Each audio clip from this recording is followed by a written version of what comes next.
got to get educated on the tax laws. You got to know what are your rights. It's one of the most important things when you come to think about it. You're an American taxpayer. And one of the first things that you think about is, I know my rights.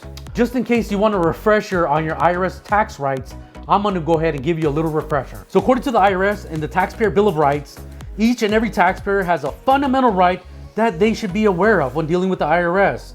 You got to make sure that it's your obligation to understand it. That way you protect yourself and you assert your rights at any given level of dealing with the IRS. Now, since I am a power of attorney on behalf of clients, I got to make sure I'm aware of this. I got to reread this. I got to know this stuff because sometimes the IRS oversteps their boundaries and I got to put them on check. The first one is the right to be informed. Taxpayers have the right to know what they need to do to comply with the tax laws. So when I have my power of attorney on file and I'm discussing the matter on behalf of my client, I say to the IRS, I need to know. I need the transcripts. Why did the taxpayer get audited? What's the balance? What's the collection statute date? What is this, that, and the other? And the IRS has to give me this information. The moment that they don't, I gotta ask them why. Hey, it is my right to know, my right to be informed. The second one is very important. The right to quality service states you have the right to receive prompt, courteous, and professional assistance in their dealings with the IRS, to be spoken in a way that can easily understand, to receive clear and easily understandable communications from the IRS, and to speak to a supervisor about inadequate service. So this includes the IRS being rude to you, speaking in a manner which they shouldn't be, being condescending. That way you can say, you know what?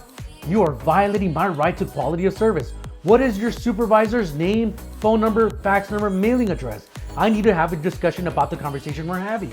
This avoids the IRS treating you in any disrespectful manner and then being rude to you. That's right, it's a violation of your right as outlined in the Taxpayer Bill of Rights. The third one is a bit more technical, and that is the right to pay no more than the correct amount of tax, which means that you have the burden of proof. The burden of proof is up to you to prove that the taxes are correct. The IRS can make certain assumptions, but when you have the burden of proof, you got to make sure that you submit your right calculation, the right schedules, the right tax forms to show that you are correct. And if so, you could definitely fight the IRS and assert the right to make sure that you pay the right amount of tax. The fourth right is the right to challenge the IRS position and be heard. You have the right to raise objections and provide additional documentation in response to formal IRS actions or proposed actions, to expect that the IRS will consider their timely objections and documentation promptly and fairly, and to receive a response if the IRS does not agree with their position. Every time you have this is very common in the CP 2000 procedure, where the IRS computer system spits out additional tax, interest, and penalties. And if you respond back, you have to have an answer in writing. And lately, the IRS has ignored a lot of the responses that people have submitted. They give you the finalized proposed, and instead you have to fight the deficiency in tax court. This is not fair, and which is also a violation of your right. Remember, click like on this video. Don't forget to subscribe. We definitely got more tax relief tips and IRS insider secrets coming your way. Your fifth right is a right to appeal an IRS decision in an independent forum. Taxpayers are entitled to a fair and impartial administrative appeal of most of IRS decisions, including many penalties, and have the right to receive a written response regarding the Office of Appeals decision.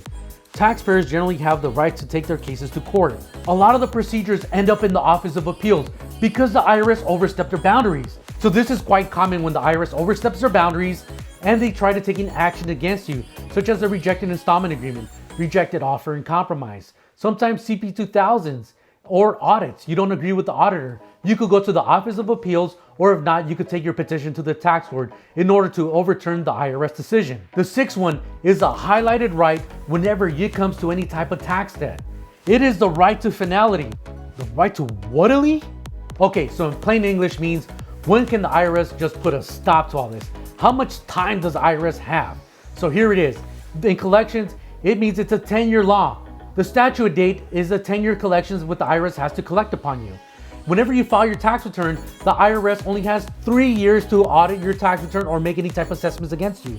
That's the right to finality. You have the right to know how much time the IRS has. Next on up is the right to privacy. You have the right to expect that any IRS inquiry, examination, or enforcement action will comply with the law and be no more intrusive than necessary, and will respect all due process rights, including search and seizure protections, and will provide, where applicable, a collection due process hearing.